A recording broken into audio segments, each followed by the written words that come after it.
Shalom, selamat pagi jemaat yang terkasih di dalam Tuhan Yesus Kristus. Puji Tuhan, hari ini kita boleh bersama-sama kembali beribadah walaupun kita tidak di dalam satu ruangan. Tetapi kita bersyukur kepada Tuhan karena Dia masih memberikan kesempatan kepada kita untuk beribadah. Saudara-saudara, kita tahu bahwa keadaan di sekitar kita sangat mengkhawatirkan. Tetapi di dalam Tuhan kita percaya, Ia pasti tetap memelihara kita. Karena itu biarlah hati kita senantiasa dipenuhi oleh ucapan syukur, sebab Dia selalu ada bagi kita. Mari kita siapkan hati kita pada pagi hari ini. Kita akan masuk dalam ibadah kita bersama-sama. Kita akan masuk di dalam saat teduh. Saat teduh mulai.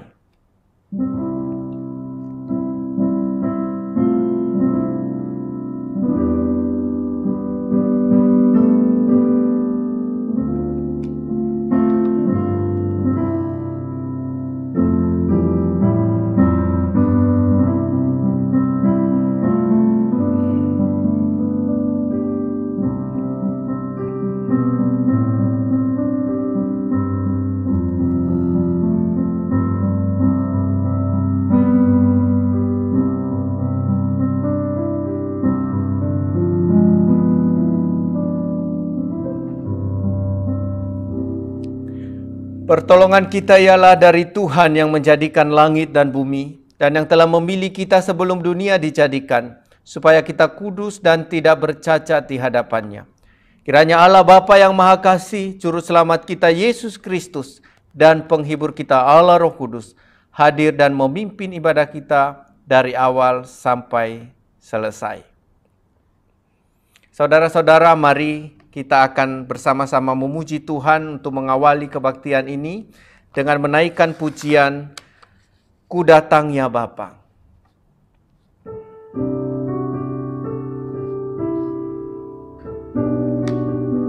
Mari saudara-saudara, kita nyanyikan pujian ini dengan sungguh-sungguh, dengan segenap hati kita, bahwa kita rindu datang kepada Tuhan pada pagi hari ini.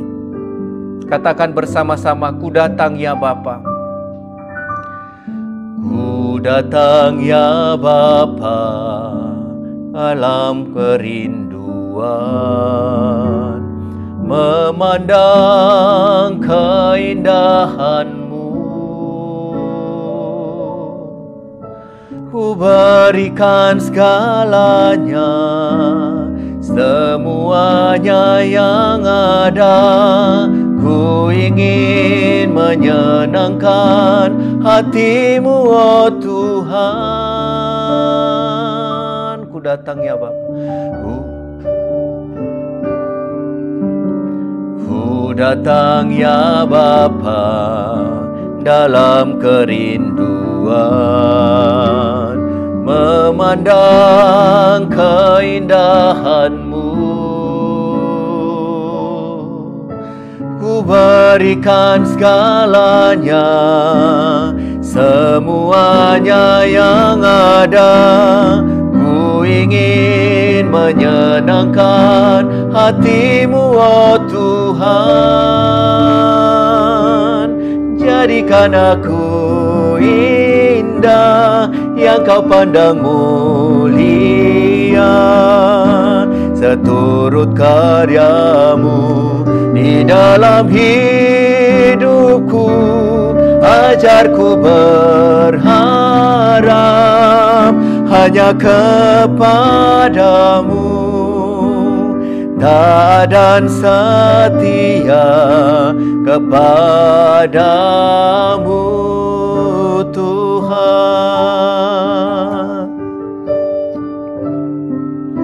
Sekali lagi, ku datang ya Bapa. Ku datang ya Bapa, dalam kerinduan, memandang keindahan-Mu. Ku berikan segalanya, semuanya yang ada. Ku ingin ingin menyenangkan hati-Mu, oh Tuhan. Jadikan aku indah yang Kau pandang mulia, terurut karya-Mu di dalam hidupku. Ajarku berharap hanya kepadamu, taat dan setia, taat dan setia, taat dan setia kepadamu, Tuhan. Mari kita masuk di dalam doa. Segala pujian dan syukur kami naikkan kepadamu, Allah Bapa di sorga. Kami berterima kasih karena kami boleh menikmati anugerah Tuhan di pagi hari ini. Kami boleh membuka mulut kami untuk memuji Engkau, sekalipun di tengah-tengah keadaan yang sangat mengkhawatirkan. Tetapi kami tahu bahwa di dalam Kristus kami terpelihara. Karena itu kami tidak perlu takut dan khawatir. Karena kami tahu bahwa hidup kami ada di dalam Kristus. Dan tidak ada seorang pun yang dapat membinasakan kami. Karena Tuhan senantiasa memimpin dan melindungi kami. Karena itu ya Tuhan, pimpin dan Engkau berkati kami sepanjang ibadah ini berlangsung. Kiranya nama Tuhan saja dipermuliakan atas kami. Kami berdoa untuk mereka yang sedang sakit ataupun tidak bisa bersama-sama untuk beribadah hari ini. Kiranya Tuhan saja yang menolong dan menopang mereka. Biarlah hati mereka juga dipenuhi dengan kerinduan untuk selalu dekat dengan Engkau. Terima kasih ya Tuhan, kami serahkan kebaktian ini dari awal, pertengahan sampai selesai. Dalam nama Tuhan Yesus kami berdoa. Amin. Saudara-saudara, ayat emas kita pada pagi hari ini terambil di dalam Matius pasal 26 ayat 39. Matius 26 ayat 39 berbunyi demikian. Maka ia maju sedikit lalu sujud dan berdoa. Katanya, "Ya Bapakku, jikalau sekiranya mungkin, biarlah cawan ini lalu daripadaku. Tetapi janganlah seperti yang ku kehendaki, melainkan seperti yang Engkau kehendaki." Amin untuk pembacaan firman Tuhan. Mari kita akan menanggapi firman Tuhan ini dengan satu pujian dari PPK nomor 58. PPK 58. Penebus yang mulia.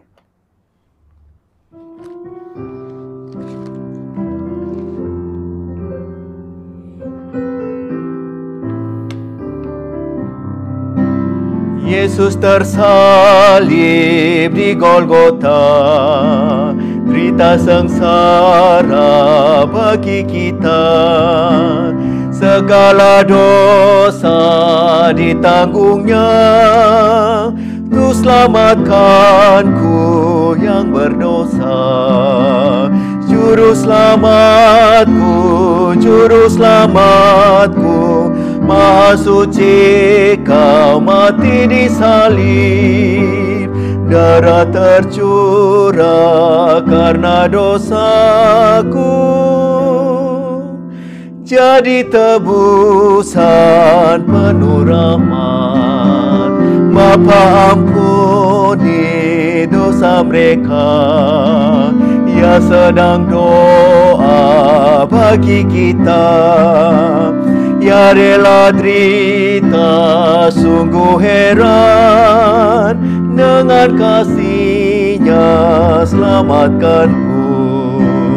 Juru selamatku, juru selamatku, Maha suci Kau mati di salib. Darah tercurah karena dosaku, jadi tebusan penuh rahmat.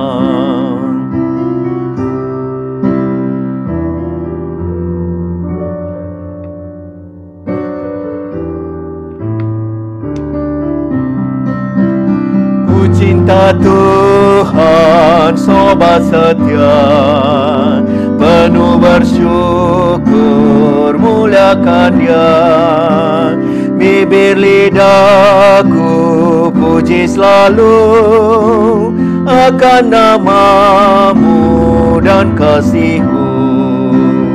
Juru selamatku, juru selamatku, Maha suci Kau mati di salib. Darah tercurah karena dosaku,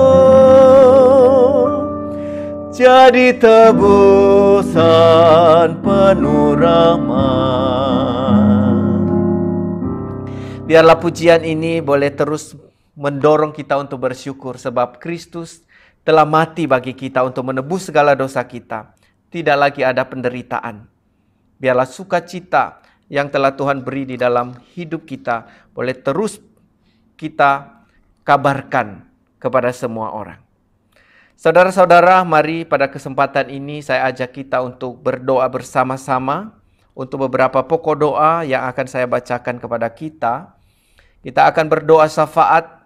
Yang pertama, kita berdoa untuk setiap jemaat Tuhan dimanapun berada, kiranya tetap dikuatkan imannya, dan biarlah mereka tetap berharap kepada Tuhan dalam keadaan apapun. Kita yakin bahwa Tuhan yang selalu bersama-sama dengan kita pasti akan menolong kita. Kita juga doakan untuk pemerintah dan para tim medis yang terus berjuang untuk melaksanakan tanggung jawab mereka dalam menangani para pasien yang terinfeksi oleh virus corona ini. Kiranya Tuhan senantiasa menolong mereka. Kita berdoa juga untuk gereja Tuhan. Kiranya gereja Tuhan tetap bersatu dan semakin giat di dalam memberitakan Injil. Mari saudara-saudara, kita akan masuk di dalam doa syafaat. Bapa di sorga, terima kasih untuk kebaikan Tuhan bagi kami.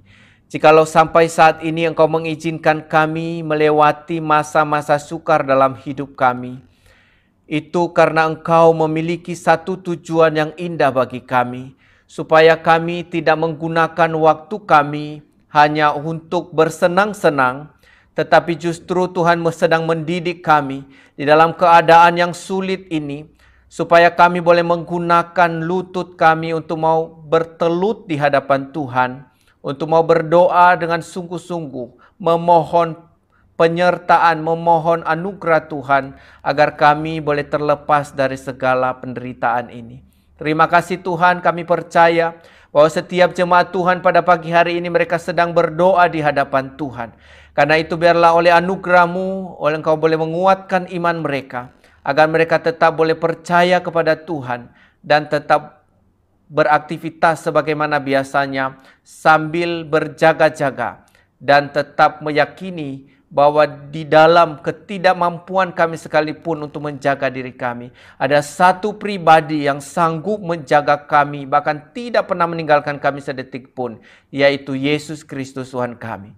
Karena itu ya Tuhan, kami mendoakan juga untuk pemerintahan kami yang sedang berjuang ya Tuhan untuk menangani penyebaran virus ini. Kiranya Tuhan sendiri akan menopang pemerintah kami, mulai dari presiden hingga sampai kepada jajarannya, dari pusat hingga sampai ke daerah. Kami doakan untuk tim medis yang sedang berjuang bersama-sama. Biarlah Tuhan tambahkan hikmat, kekuatan kepada mereka untuk mau bekerja sesuai dengan apa yang sudah diberikan kepada mereka. Demikian ya Tuhan, kami berdoa untuk setiap gereja Tuhan. Engkau boleh berkati gereja-Mu Tuhan, dan Kau satukan kami di dalam kasih-Mu, agar kami tidak terpecah satu dengan yang lain. Tetapi justru pada momen-momen yang seperti ini, kami boleh semakin bersungguh-sungguh di dalam Kristus untuk mau melaksanakan tugas utama kami, yaitu memberitakan Injil. Terima kasih ya Tuhan, biarlah kami semua boleh dipimpin oleh Tuhan, hingga pada akhirnya kami boleh melihat kemuliaan Tuhan dinyatakan kepada kami, orang-orang setia. Terpuji nama-Mu Bapa, kami serahkan doa-doa kami ini di dalam nama Tuhan Yesus Kristus. Amin. Mari saudara-saudara, saya ajak kita kembali untuk memuji Tuhan sebelum kita mendengarkan firman Tuhan. Kita bersyukur bahwa oleh karena karya Allah yang amat besar telah membebaskan kita dari segala dosa-dosa kita. Karena itu apa yang perlu kita takutkan? Sebab Tuhan adalah jaminan dari seluruh kehidupan kita. Karena itu saya ajak kita memuji Tuhan bersama-sama untuk mempersiapkan hati kita mendengarkan firman Tuhan. Kita nyanyikan pujian Karya Terbesar.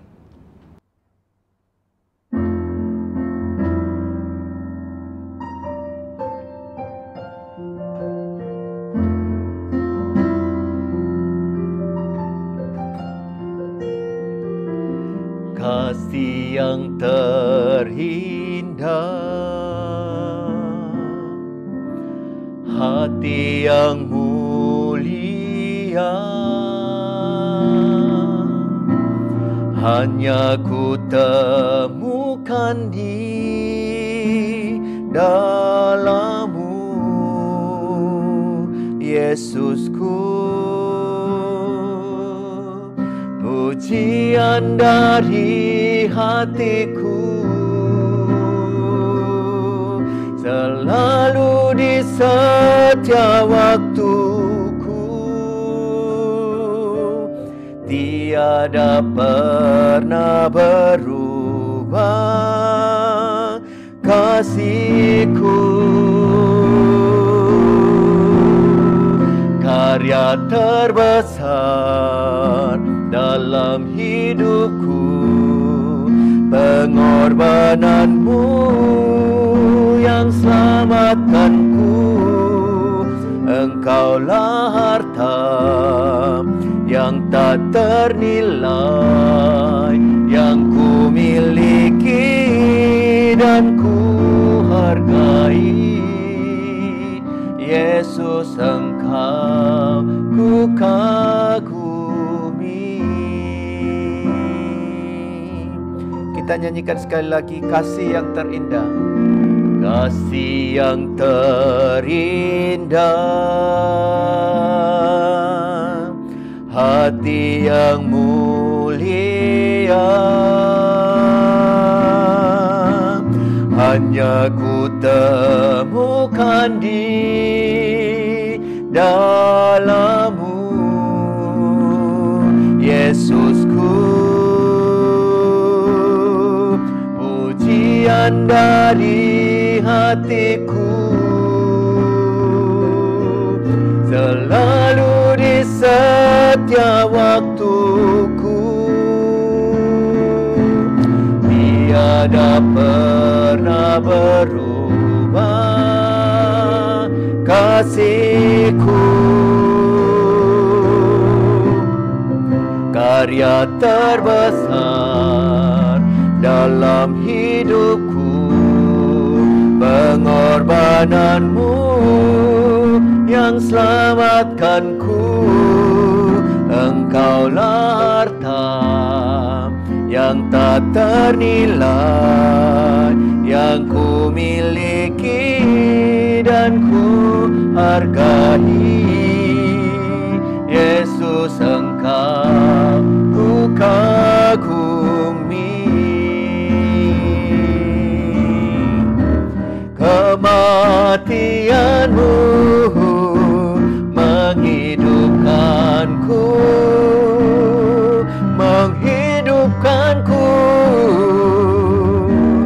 dan ku pastikan pengorbanan-Mu tak akan pernah sia-sia.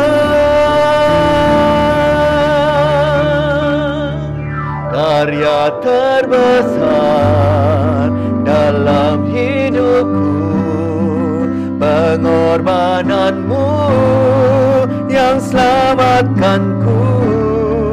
Engkaulah harta yang tak ternilai, yang ku miliki dan ku hargai.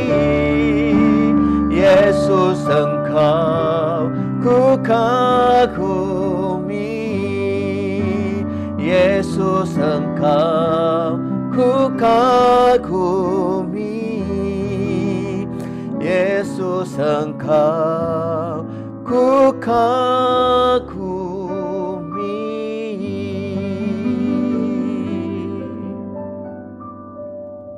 Mari kita berdoa. Terima kasih ya Tuhan untuk segala anugerah-Mu yang amat besar. Saat ini kami akan mendengarkan firman Tuhan. Kiranya Engkau yang akan memimpin, mempersiapkan hati kami, agar sungguh-sungguh firman Tuhan boleh ada di dalam hati kami. Dan kami masing-masing boleh dengan rendah hati mau mendengarkan Engkau ya Tuhan. Biarlah Roh Kudus yang akan memimpin kami, sehingga kami boleh sungguh-sungguh boleh menerima kebenaran ini dengan hati yang terbuka. Dan kami boleh bersyukur karenanya. Terima kasih ya Tuhan. Terpuji nama-Mu.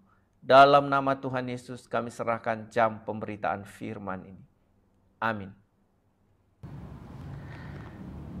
Shalom saudara-saudara yang terkasih, puji Tuhan hari ini kita dapat melaksanakan ibadah keluarga. Walaupun saudara-saudara jika kita bandingkan dengan kebiasaan kita selama ini, sepertinya hal ini kurang ideal. Tetapi yang perlu kita syukuri adalah kasih setia Tuhan yang selalu ada buat kita.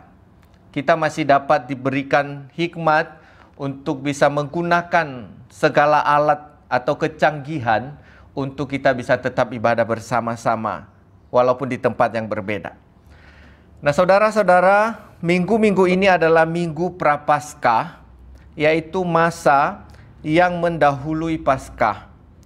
Nah masa ini saudara mencakup 40 hari sebelum Paskah, dan berbagai istilah yang kita kenal dalam masa-masa ini, misalnya Rabu Abu, ada Minggu Palem atau Minggu Palma, ada Kamis Putih, dan ada Jumat Agung.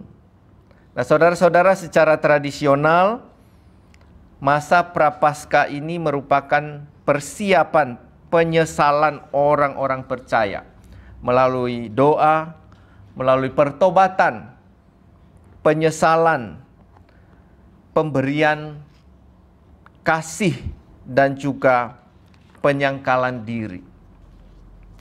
Nah saudara, semuanya ini tentunya bertujuan agar kita benar-benar menyelami penderitaan Kristus yang telah menyelamatkan kita. Karena itu saya ajak kita untuk merenungkan satu tema pada pagi hari ini, yaitu taat pada kehendak Bapa. Taat pada kehendak Bapa. Kita akan membaca Matius pasal 26 ayat 36 sampai 46. Matius 26 ayat 36 sampai 46. Demikian bunyi firman Tuhan di Taman Getsemani. Maka sampailah Yesus bersama-sama murid-muridnya ke suatu tempat yang bernama Getsemani. Lalu ia berkata kepada murid-muridnya, "Duduklah di sini sementara aku pergi ke sana untuk berdoa." Dan ia membawa Petrus dan kedua anak Zebedeus sertanya. Maka mulailah ia merasa sedih dan gentar. Lalu katanya kepada mereka, "Hatiku sangat sedih seperti mau mati rasanya. Tinggallah di sini dan berjaga-jagalah dengan aku." Maka ia maju sedikit lalu sujud dan berdoa katanya, "Ya Bapakku, jikalau sekiranya mungkin biarlah cawan ini lalu daripadaku. Tetapi janganlah seperti yang ku kehendaki, melainkan seperti yang kau kehendaki." Setelah itu ia kembali kepada murid-muridnya itu dan mendapati mereka sedang tidur. Dan ia berkata kepada Petrus, "Tidakkah kamu sanggup berjaga-jaga 1 jam dengan aku? Berjaga-jagalah dan berdoalah supaya kamu jangan jatuh ke dalam pencobaan. Roh memang penurut tetapi daging lemah." Lalu ia pergi untuk kedua kalinya dan berdoa katanya, "Ya Bapakku, jikalau cawan ini tidak mungkin lalu, kecuali apabila aku meminumnya, jadilah kehendak-Mu." Dan ketika ia kembali pula, ia mendapati mereka sedang tidur, sebab mata mereka sudah berat. Ia membiarkan mereka di situ lalu pergi dan berdoa untuk ketiga kalinya dan mengucapkan doa yang itu juga. Sesudah itu ia datang kepada murid-muridnya dan berkata kepada mereka, "Tidurlah sekarang dan istirahatlah. Lihat, saatnya sudah tiba bahwa Anak Manusia diserahkan ke tangan orang-orang berdosa. Bangunlah, marilah kita pergi. Dia yang menyerahkan aku sudah dekat." Amin untuk pembacaan firman Tuhan. Saudara-saudara yang dikasihi oleh Tuhan, judul daripada perikop kita hari ini bicara tentang Taman Getsemani, ya, atau ditulis di Taman Getsemani. Nah, saudaraku yang dikasihi oleh Tuhan, Taman Getsemani ini adalah sebuah taman yang berada di timur Yerusalem, di mana di dalamnya dipenuhi dengan pohon-pohon zaitun. Nah, saudara-saudara, Getsemani ini adalah tempat yang sangat disenangi oleh Yesus dan murid-muridnya, di mana mereka selalu mengunjungi taman itu untuk menjadi tempat berdoa dan beristirahat. Walaupun pada akhirnya saudara-saudara, tempat yang disenangi itu berubah menjadi satu tempat, yaitu mulainya panggung kesengsaraan daripada Yesus Kristus. Mulainya pengkhianatan daripada Yudas dan penangkapan daripada Yesus. Ya, kita bisa baca di dalam Markus 14 ayat 32 sampai 52. Nah, saudara-saudara yang dikasihi oleh Tuhan, mungkin kita juga memiliki taman Getsemani yang kita rindukan dalam hidup ini. Taman Getsemani seperti apa yang kita punya hari ini? Di mana di sana kita selalu rindu datang untuk bersekutu dengan Bapa, untuk beristirahat, untuk menikmati masa-masa bersama-sama dengan Tuhan dan mengekspresikan segala syukur kita kepadanya. Nah, saudara, pergumulan Yesus menghadapi salib bukanlah hal yang gampang, ya. Saudara, sekali lagi saya katakan bahwa pergumulan Yesus menghadapi salib itu bukanlah hal yang gampang, yaitu sebuah pergumulan yang sangat menakutkan dan menggelisahkan. Kita bisa baca di ayatnya yang ke-38 tadi yang mengatakan bahwa hatiku sangat sedih, seperti mau mati rasanya. Saudara-saudara, di tengah-tengah pergumulan demikian, kita melihat Yesus tetap tegar dan tetap melangkah untuk menghadapinya. Nah, saudara-saudara, tentu dalam suasana yang seperti ini, ya, kita sebagai manusia, ya, suasana-suasana yang sangat menyedihkan, duka cita yang begitu mendalam itu, biasanya kita merindukan masa-masa di mana kita pengen lepas dari persoalan itu, ya, pengen rasanya ada informasi yang berkata tidak jadi disalib. Ya, sebab kayu salibnya belum jadi, ya. Bahan baku dari pembuatan kayu salib itu tidak bisa datang karena lagi lockdown. Saudara, kalaupun berita itu di zaman itu ada, itu pasti hoax, ya. Tidak mungkin ada berita yang benar-benar mengatakan bahwa kayu salib itu belum jadi, ya. Saudara-saudara, suasana seperti itu pengen rasanya ada salah satu di antara murid-murid berkata, "Guru, saya juga merasakan apa yang guru rasakan. Dan sebagai baktiku kepada guru, saya yang akan menggantikan guru untuk menghadapi salib itu." Tapi sayangnya saudara-saudara, satu pun di antara murid-murid tidak ada yang berkata demikian. Jangankan mau menggantikan Yesus untuk disalib, bahkan disuruh untuk berjaga 1 jam saja, mereka malah tidur. Nah, saudara-saudara yang dikasihi oleh Tuhan, ini sungguh penderitaan yang sangat berat, di mana Yesus benar-benar sendirian menghadapinya. Tidak ada yang mau mengerti, tidak ada yang mau melepaskan. Lalu bagaimana Yesus menghadapinya? Yesus tetap melangkah maju, menghadapi salib itu, walaupun dengan hati yang berat, walaupun dengan kesusahan, kesulitan yang amat berat, tetapi Yesus menghadapinya dengan tetap berdiri teguh. Saudara-saudara, keputusan ini adalah suatu bukti bahwa Yesus taat kepada Bapa. Nah, saudara-saudara, mungkin kita bertanya, kenapa Yesus taat kepada Bapa? Mengapa Yesus rela menderita dan harus mau menanggung penderitaan itu? Hal yang pertama yang perlu kita pelajari dari ayat ini, saudara-saudara, adalah kenapa dia harus taat kepada Bapa. Yang pertama adalah karena Yesus mengerti, Yesus tahu akan otoritas Allah. Ya, sekali lagi, hal yang pertama mengapa Yesus harus taat dan mau taat kepada Bapa, karena Yesus tahu dan Yesus mengerti akan otoritas Allah. Saudara-saudara, otoritas Allah ini mendahului ketaatan.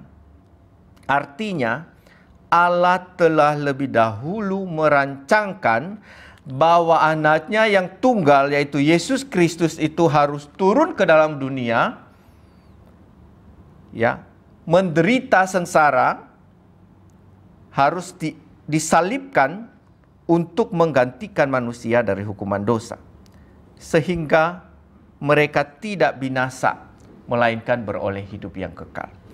Saudara-saudara, Yesus benar-benar memahami otoritas ini.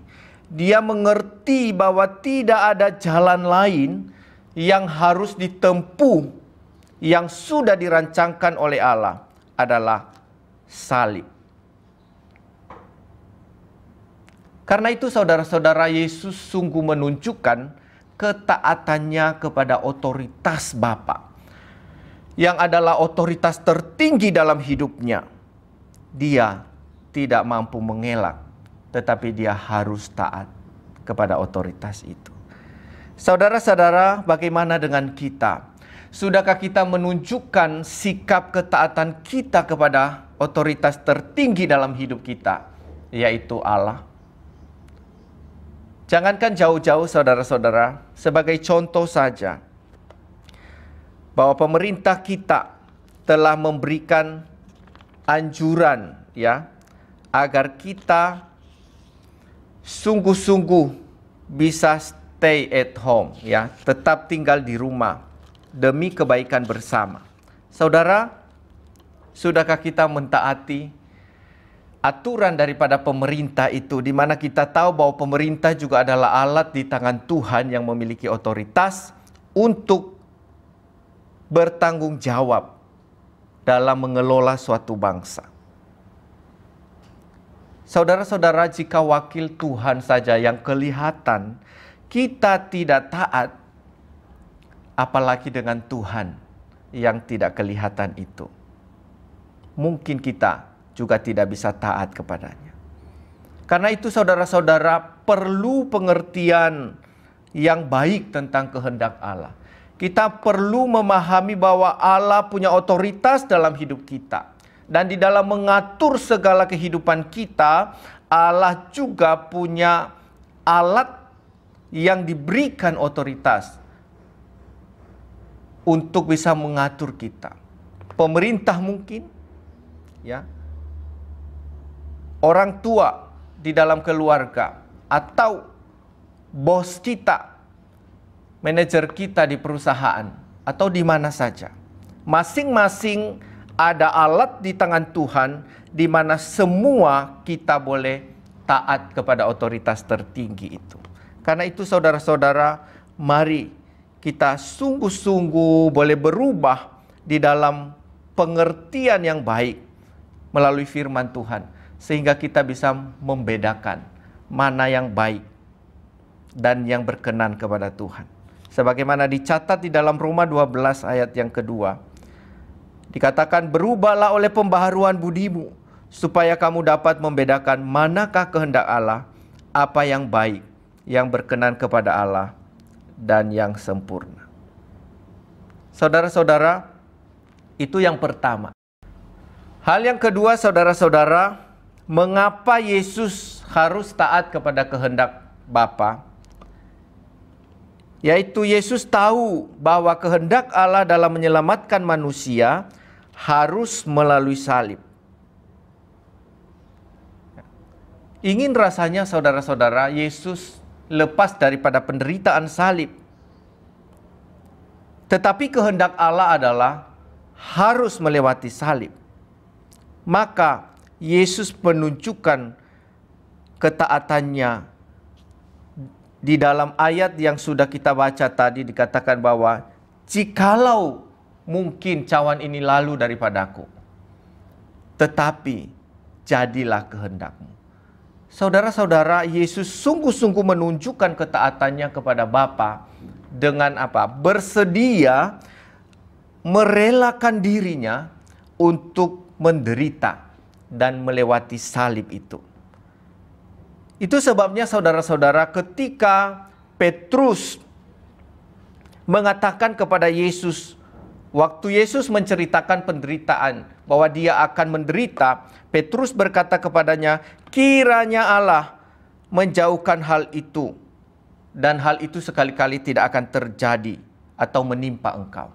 Saudara-saudara, Yesus menegur Petrus dengan sangat keras dengan berkata, iblis. Karena itu adalah sesuatu hal yang melawan kehendak Tuhan. Saudara-saudara, kehendak Tuhan adalah harus melewati salib.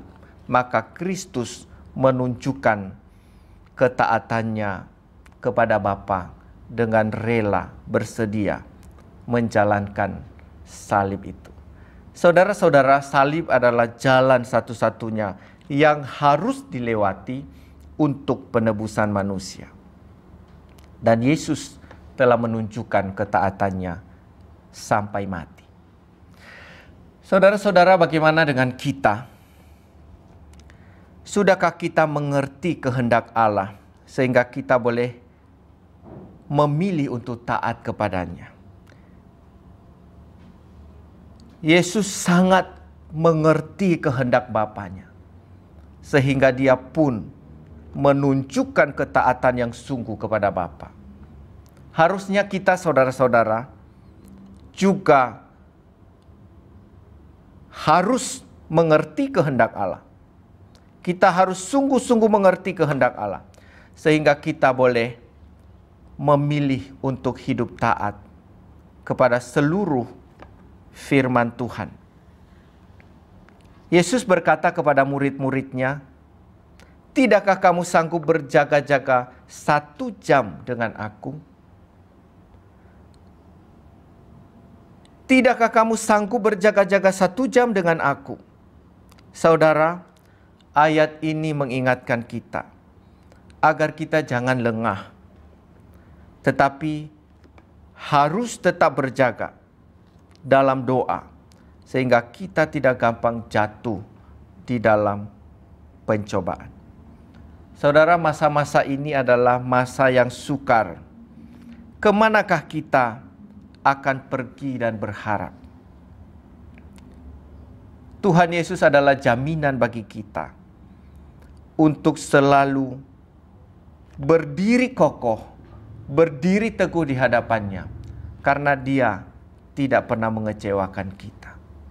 Karena itu saudara, memilih untuk taat pada kehendak Tuhan itu jauh lebih penting daripada kita mengikuti keinginan daging kita yang sepertinya membebaskan kita sementara waktu. Tetapi ketaatan kita kepada Tuhan akan membawa kepada kebaikan yang sejati, di mana kita boleh menikmati kehidupan yang sungguh-sungguh terpelihara di dalam Tuhan. Karena itu mari kita tetap berharap kepada Tuhan Yesus sebagai jaminan bagi kita yang selalu hadir setiap saat, yang selalu memimpin hidup kita setiap saat, bahkan Dia tidak pernah meninggalkan kita.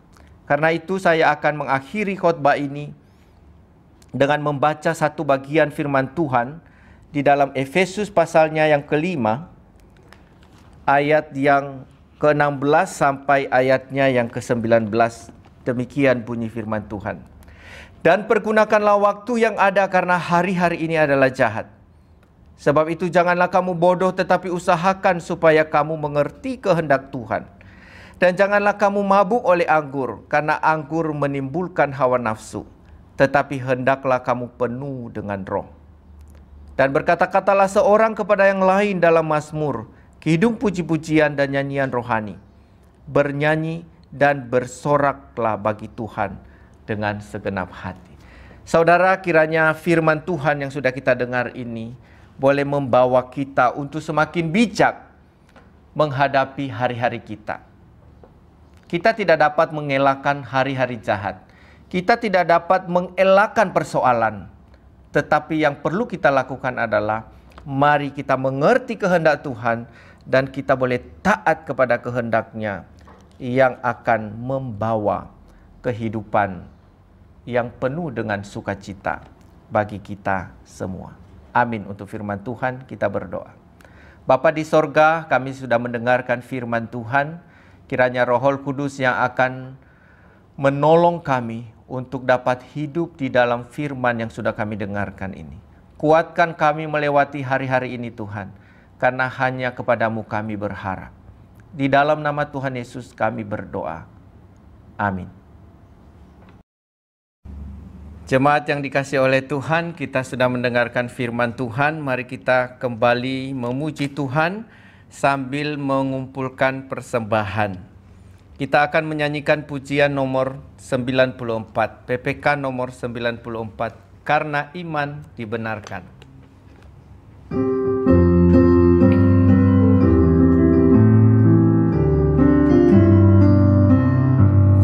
Karena imanku dibenarkan, betapa sukacita, dengan darahnya disucikan, betapa sukacita. Haleluya, diselamatkan, dosa telah dihapuskan, dulu hilang sekarang pulang, bercoba kebenaran, dalam Kristus tak dihukumkan, betapa sukacita, ku dinaungi kebenarannya, betapa sukacita. Haleluya, diselamatkan, dosa telah dihapuskan, dulu hilang sekarang pulang, bercoba kebenaran. Musik saja.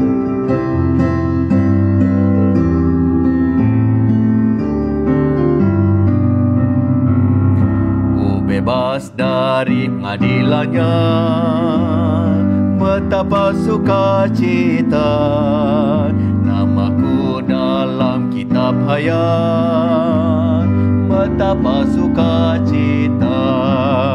Haleluya, diselamatkan, dosa telah dihapuskan, dulu hilang sekarang pulang, bercoba kebenaran, ku takkan dihukumkan pula, betapa sukacita, telah genap jasa penyelamatannya, betapa sukacita.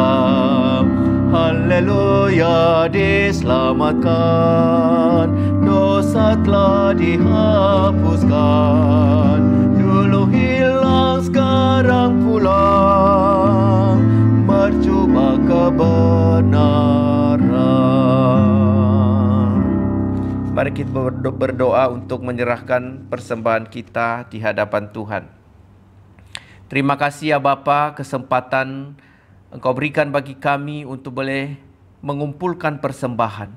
Berkatilah persembahan ini ya Tuhan, kiranya menjadi alat kemuliaan Tuhan. Terpuji namamu ya Tuhan. Ini doa kami, dalam nama Tuhan Yesus kami berdoa. Amin. Saudara-saudara, kita akan mengakhiri kebaktian kita. Saya ajak kita berdiri. Kita akan menyanyikan doksologi.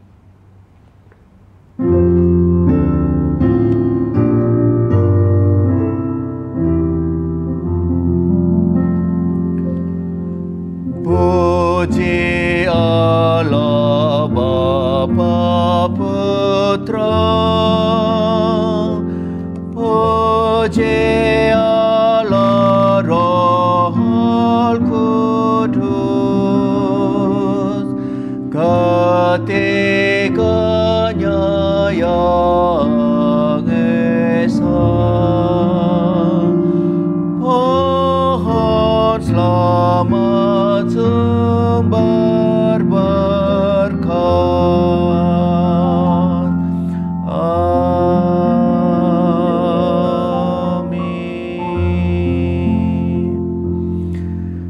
Saudara-saudara, arahkanlah hatimu kepada Tuhan dan terimalah berkat Tuhan.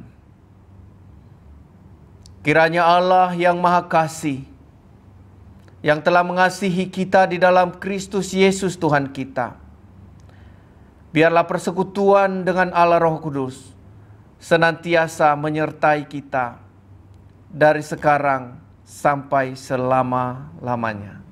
Amin.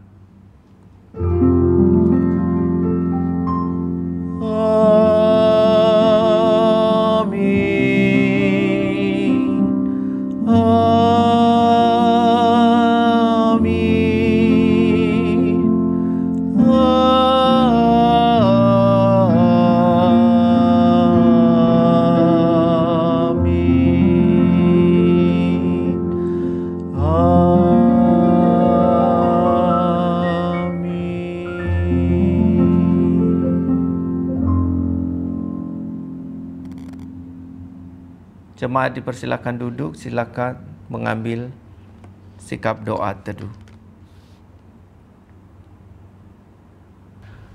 Warta Jemaat hari ini Minggu tanggal 29 Maret 2020. Yang pertama, kami sampaikan bahwa minggu depan belum dapat kami pastikan apakah kita ibadah di gereja atau masih di rumah. Memang dalam surat edaran yang sudah saya sampaikan di WA, bahwa kebaktian yang dialihkan ke rumah masing-masing itu sampai tanggal 29. Tetapi saudara-saudara, kita masih membutuhkan konfirmasi daripada pemerintah maupun juga dari sinode kita, apakah nanti minggu depan kita sudah boleh bersama-sama beribadah di gereja. Kita berharap bahwa keadaan saat ini boleh segera berlalu dan kita pada akhirnya juga bisa bersama-sama beribadah ya di gereja pada minggu depan. Nah, karena itu kami tetap menyampaikan untuk jemaat bisa menunggu informasi dari kami. Itu yang pertama. Yang kedua, saudara-saudara, mari kita bersama-sama menjaga diri ya. Bukan hanya menjaga kebersihan saja, tetapi yang terpenting bagaimana kita terus mempersiapkan diri dengan belajar firman Tuhan, dengan tetap setia berdoa. Karena keadaan saat ini bisa saja ditunggangi oleh iblis untuk melemahkan iman kita. Nah, karena itu sangat perlu bagi kita untuk saling menopang, terutama masing-masing jemaat boleh membangun hubungan yang baik dengan Tuhan, sehingga masa-masa ini kita boleh tetap kuat di dalam Tuhan. Ya, pada akhirnya kami sampaikan bahwa jangan takut, ya, karena Yesus bersama-sama dengan kita. Kuatkan dan teguhkan imanmu, kiranya kita boleh melewati masa ini dengan pertolongan Tuhan. Demikian saja warta jemaat hari ini. Tuhan Yesus memberkati.